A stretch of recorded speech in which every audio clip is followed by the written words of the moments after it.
Welcome to another edition of Bucknell Football 94. Bob Behler along with the head coach of the Bison, Lou Maranzana. And coach, this week just another tough game that goes down to the wire. We were talking before the show, and it seems like maybe we need to find some rabbit's feet because the last few seconds have not been kind to Bucknell this year. It's just an unbelievable game, you know, and the twists and the turns and everything that happened in that game, us getting out on top and how that comes out at the end of the half, them being able to jump back with our penalties in the third quarter, us coming back looking like we're going to be able to take the lead and ride it out, and failing to make the extra point, them coming back and scoring on a big play.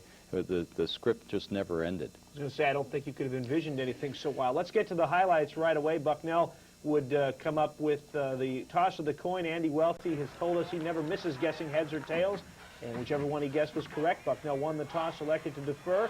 And Coach Russ Strohecker had a big day for you, 12 tackles, closing in on the all-time record. Russ had a real good, hard-working day, made a lot of tackles, really helped us on the belly and the option play, the tight end side. Speaking of records, Mike Phillips getting close to Bob Marks' single-season punt return record. He's now 42 yards shy. Mike's return here is important here. We get the good position here on the 50-yard line, able to take it right in and score.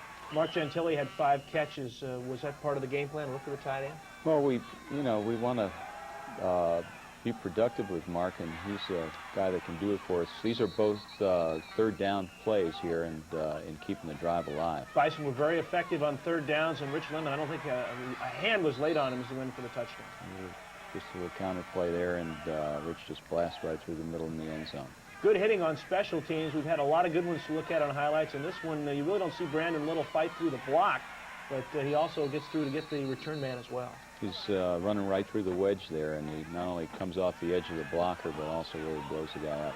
This is Andy Fitzpatrick, the quarterback. He'll scramble for a first down here, but also injure his knee, and that'll prompt Holy Cross to go to Callahan to start the second quarter, and I think maybe it cost them on this drive because they bogged down. Your defense able to stop them and force a field goal attempt. They get a little change of, personality there, and, everybody reacts in a different way to those things. Ed Berman making a couple of sacks during the day there, good play. Good kicker for Holy Cross. Anthony Pignio on this kick would become Holy Cross's all-time field goal leader with his 34th field goal, and 7-3 to score. Holy Cross a couple of times got down close and got turned away with field goals or nothing. Bucknell will go to Rich Lemon on the screen pass, and he was a very valuable receiver for him. Yeah, Rich caught the ball well and underneath on the screens, and obviously always a threat to run with it when he catches it. And how about the day Travis Kopp had? Travis had 2 great punts. Here's one of them, kicks the ball, and we don't even have to keep the ball on the field. It just stops dead. Tough break here, an inadvertent face mask called. Didn't quite see it, but it gives them a first down. They'll also get a pass interference call. I didn't see it either. And this one here is going to be a big play for Holy Cross, 50 yards to the running back. This is a big play, and that it gives them some position here, getting down. They beat a man and man-to-man and are able to block the nearest other coverage guy. Holy Cross hurt themselves with penalties throughout the day. They had a couple of touchdowns and field goals that were waved off and had to try again, and this one here doesn't count. Penalty thing kind of evened out throughout the day. They had a number of holding calls, and we had some called against us. They try there for the long pass to the tight end. It's unsuccessful, and they have to try a 45-yard field goal. And Pignio this time has the distance but not the accuracy, and remains 7-3 in favor of Bucknell. And again, we mentioned that Rich Lemon had a good day. Rob Gluss did a nice job keeping his balance on that play. Yeah, a couple of times. One other time during the game, he actually, Jason stepped on his foot as he stepped out of there and kind of tripped him up. This is a nice drive as we're closing down the final moments of the half. Rob Gluss scrambles on third down for the first down, and Lemon, who will gain 23 on this play, at 188 on the game. On the screen, actually, that was a pass to Troy White. We're going to see the Lemon play coming up right here. He now needs only 21 yards for Bucknell's single-season rushing record. Rich has come to play every week, and he just continues to work hard, play after play. Talk about this play for the touchdown. You really kind of suckered Holy Cross on that one. Just a screen play, and Rich is able to duck outside the widest coverage guy, and he's got some blockers in front of him. It makes it right in the end zone. Minute 58 to go in the half. They had 14-3. Things looking good. Everything pretty well clicking. You've held Holy Cross when they've moved down to their possession. Yeah, not only that, but just a presage where we're going. We're going to come back and get an interception, get another opportunity with just a minute to go here at the end of the half, where we didn't end up picking up the points. Tried for the field goal, weren't able to get those points. End up being important in the big picture. Take a look at the highlights. The defense again would come back after the kickoff, and we're going to see a near interception here on this play with Welty. I think the ball may have been tipped by someone at the line, and then you will come up with an interception by John Henry. Exactly. Here they're throwing the ball in the middle, and John is able to make a break here out of his zone and comes up, makes a good interception, also a real good run. And he's going to run into Sports Information Director Bo Smolka there on the sidelines. Bo didn't get knocked down. He came through. Bo kept his feet. And then Mark Gentile here is going to pick up another pass. Again, he had 4 catches in the first half. This is a question I want to ask you. When you got a 1-minute situation to go in the game, we'll see people coming on and coming off. Why do you want to substitute in this situation? I mean, is it more important to have certain people on the field? This is a good question.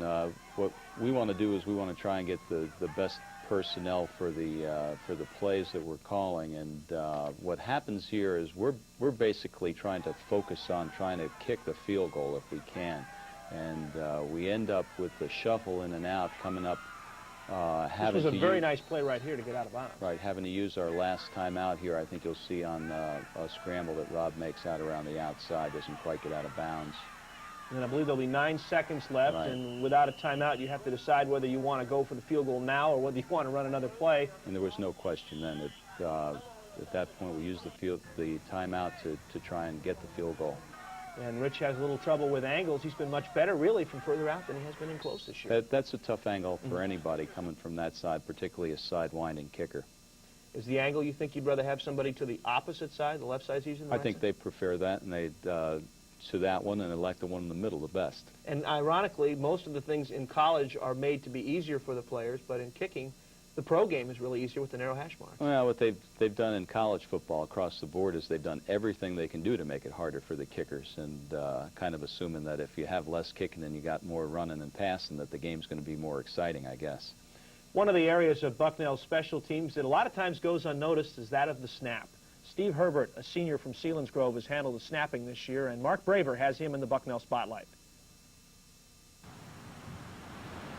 Bucknell has excelled in special teams this year. Part of their success can be attributed to the quiet man in the middle, long snapper Steve Herbert. It's a job that if you do well, no one notices, and if you mess up, everyone notices. Definitely not a glamour job. When a center snaps the QB, he does it with one hand or two. It depends on what he likes to do. A long snapper, you'll find 99% of the guys do it with 2 hands, and it involves a lot more of your body's momentum, whereas for a center to snap the ball to the QB, it's just his arm movement. Long snapping involves much more, I guess, physical strength. Our punt scheme, we do a 3-step drop in order to block, and it actually helps me being lighter and I think a little quicker to retreat, whereas if I weighed more, I couldn't get back as quick. But then the disadvantage is like on PAT, when I have some 350-pound guy line up across from me, it doesn't take much for him to knock me over, but I get help from the guys beside me on PATs. Like some of the other players on the team, Steve has had to battle adversity to get back on the field. I've had 5 knee surgeries now, 2 reconstructive, and it's sort of limited my capabilities to just special teams. Originally, I hadn't planned making a career of it, but as of right now, it's most of what I can do.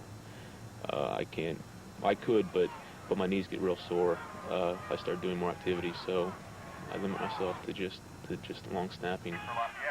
All I do is we have to listen for our personal protector to make calls on punt, and that's all that's going through my mind. I've done it for so long now. That guy's talking to me. Doesn't really distract me. So there's not a whole lot. I mean, you practice so you don't have to think in the game. In that sense, there's not a whole lot going through my mind other than listen for calls and do my job and get down the field and make a tackle. On a punt, we either, depending on if it's on how many guys they have on the line of scrimmage and how many guys on either side of me, there's either a right or left call, and it's the same either way. And you 3-step drop. You're taught to sink your hips and punch and block and release and get downfield. There's not a whole lot of variation for me as a long snapper on punts. On PATs, my job is more or less 1 to snap the ball and 2 just to take up space. It's a plus if I can get my hands up and block, but more so I have to take up space. I have to just, I guess, provide like a leaning stone for the two guards so they can push their guys into me. But as long as I don't fall back, I've done my job. Our coaches always tell us that, and I think we know it, special teams makes a big difference in the game, and it's just in just this season alone you can see how we get a punt blocked with a minute or so left against Princeton and we lose, and we kick a field goal against Lehigh this past weekend, and it proves to lock the game up for us. So I've been on both sides, and it's real key. It can take momentum away from a team or give it to a team real quick, which is just, it helps phenomenally the team morale and the momentum the game is going in. For Bucknell Football 94, I'm Mark Braver. Thanks, Mark. And, Coach, there are an awful lot of ways to contribute on a football team. Steve Herbert, as you mentioned in the interview, his knees were a little bit banged up, couldn't go every single play, and he's found a way to get himself on the field. Herbert's an important guy in the football team, and he's been very dependable, and I think the rewards that everyone gets from their participation in the team, everybody's got a different role, and you know, some guys, young guys, that don't get to play, and an older guy like Herb has been able, despite his injuries, to be able to contribute, and I think that's a great thing. Let's take a look now at third quarter highlights. It's been a quarter for Bucknell that has been a great quarter. For Holy Cross this year, it has been a poor quarter, but it looked like Holy Cross had saved up all of their luck for this ball game. They're going to get kickoff to Troy White, who would set the single-season yardage record on kick returns, but unfortunately, he'll get the ball stripped out of his hands. Yeah, they're passing the plate, and we're putting the nickels in, and for the next whole quarter here, they get great position. Their quarterback makes a decent run. They tackles Andy Welty out here in the corner. 4th and 1 here, and they just do get the first down. They had to work for this short 25 yards on this touchdown, and Walls here on a 1st and goal just does get into the end zone, and now it's a 14-10 game. They, you know, we give them a chance to bounce right back in here. That still ahead. We come back, throw an interception. They got the ball now back on the 25-yard line again. And this time it's only going to take 2 plays. The first play was a run that didn't get much, and this will be the second play, and it'll be Callahan going down the middle to the tight end, Cooney. Nobody's in the middle of the field, and Holy Cross now very easily and very quickly leads by the score of 17-14 after a punt. They're going to move it down into field goal contention, and really a couple of times forcing them to try and either make or miss field goals kept you guys in the game. Did some fighting and some scrambling down in our own territory, red zone or otherwise. Here they come up short and try the field goal and get the field goal, and extends the lead. So they're up 6 now, 20-14. Couple highlights we won't see. One from the Holy Cross perspective, they'll get another fumble, but this time you'll force a field goal and they will not be successful. Exactly, and I think we've been fighting back each time. We haven't been able to keep them out. The next time we're able to keep them out, and then the offense comes back in response. We get a couple of good drives. We get 1 touchdown, had an opportunity for another one, and so the response that our football team made, having kind of had those things happen, I was proud of, but obviously still not very happy with the way it works out. Let's take a look at the highlights. Bucknell's offense late 3rd, early 4th quarter would be able to move the football and move it very, very well. Bucknell gets the ball back inside of Holy Cross territory. Great effort here by Phillips, just couldn't quite keep himself in bounds. And then Travis Kopp would come up with another punt. I said on the air, I know Travis likes to play golf. Great chip shot right near the cup. It was being able to drop it here, and ball kicks right out of bounds. It makes it easy for the punt team. And here the defense would get very tough inside. It's Rob Bird, Welty, Patty, just about everybody on the defense ganging up to stop Walls. And then here on a 3rd and 5, Berman's going to tie the single-season sack record. Right, I think you can see by the highlights the level of intensity the guys are playing with really on both sides of the ball. Rich is really working his backside off and making some outstanding plays. What makes him so good? I mean, aside from being, he's very talented, it seems like he knows exactly where he wants to run, too. He's a smart runner, and he keeps his shoulders turned towards the line of scrimmage, towards the goal line all the time. He doesn't get whacked around. This was a very nice drive. You converted a lot of 3rd downs, mixed the pass and the run well, and here on 4th and 12, it's going to be a very close call to Steve Noteboom, and it looked like maybe the foot was just a little bit out, but still a great effort on 4th down. Outstanding effort, throw, the catch. We felt, we look at it all different angles. We still kind of feel he's in, but unfortunately we don't have capabilities here to slow-mo, but it kind of looks like maybe the foot was down on the chalk. But either way, just a very, very close call. And then I think your defense here really shows what they're made of, forcing a 3-and-out. Right, defense comes right back and puts them in a situation where they need to punt it back to us, and we'll bring it back down and get after it again. I don't think I've ever seen more games in which, for you guys, that 3rd and longs were converted. I think this was a 3rd and 13 to Mark Gentile, and then we're looking at a 4th and 9 that's going to be converted. And was Lemon the primary receiver on this play? Was this a total clear out for him? Not initially, no. He gets the choice if the coverage drops out over the top of the other people. That was a huge conversion. Then here on a 3rd and 6, you go in the corner to Nopum, who makes a nice move on the defensive back. Exactly. Here I think it certainly looks like the pendulum has swung back. Good throw, good pattern. This comes with 50 seconds left. And did they do something different on their block? Because it looks like there's a lot of guys overloading the one side. No, it's the same thing they've been doing all day. They get a great jump on the outside and are able to come around, and perhaps their timing's a little slower, but the outside rusher did a great job. And then Bucknell, you guys elect to go deep, and Holy Cross really needs any kinds of points to win in the last minute, and they did a nice job moving down the field. They get 2 or 3 plays here consecutively, pretty much the same plays we'd seen earlier. That's one where you mentioned earlier when Andy Welty almost made an interception. He was a little low. They threw the ball over the top of him to the next level. Here they throw the quick little out pattern. We got it covered, but it gets out of bounds, and now we make an error here. We get a guy jumps out of a deep zone, and they get an opportunity to get the ball in the end zone. I think if he was tackled in play, even though the clock stops on a 1st down, I'm not so sure without a timeout left where they could have gotten their people up to the line. And here Troy White makes a good move, gets out of bounds. You got a chance for a Hail Mary, and you get a tip. You never know. Yeah, you never know. The way this game is going, which way the ball's going to bounce before it's all over. It bounces out, and that's it. 27-20, Holy Cross wins, Coach. More disappointing to lose a game like that than a game the week before. You guys have had some rough luck in some close games. It just seems like when it's there that it would be tougher. Is it more disappointing? Yeah. But still the bottom line is that there isn't any satisfaction losing. And no matter whether it's close or not, and our objective and a thing that the players have really committed themselves to is to win, and to win consistently, and to be good. And that's where we are, and that's where we push forward here as we go in the last 2 games. And I tell you, we're going to bring that feeling because we remember what it is, and we're going to fight with it and through it. We're going to continue on Bucknell Football 94 after this timeout. We'll be back to visit with David Todd and Mark Gentile after this timeout. This is the Bison Weekend Review. I'm John Terry. Bucknell's field hockey team dropped the heartbreaking 1-0 overtime decision to top-seeded Lafayette in the semifinals of the first-ever Patriot League tournament on Saturday. Bucknell had a goal waved off by a controversial offside call in the final 3 minutes of regulation. Bucknell lost to top-seeded Colgate 4-1 in the semifinals of the Patriot League women's soccer tournament on Saturday. The Bison played an outstanding first half as senior Lisa Gibbons' goal produced a 1-1 tie at the break, but the Red Raiders rallied for 3 goals in the second half. Despite the loss, Bucknell's 12-6-1 record this season was the best in school history.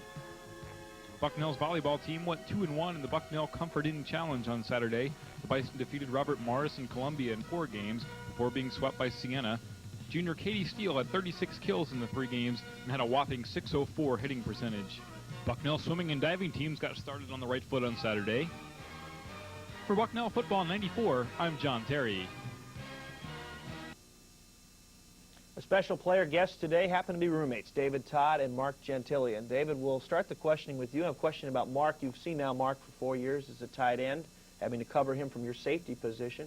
What differences have you noticed in Mark from the time he first moved to tight end to now? I think probably the biggest difference is his blocking has improved a whole lot. I'm not sure, but I guess he played quarterback his whole life, and moving from quarterback to lineman essentially is what tight ends do most of the time. Is about as big as difference as you can make in football, big jump.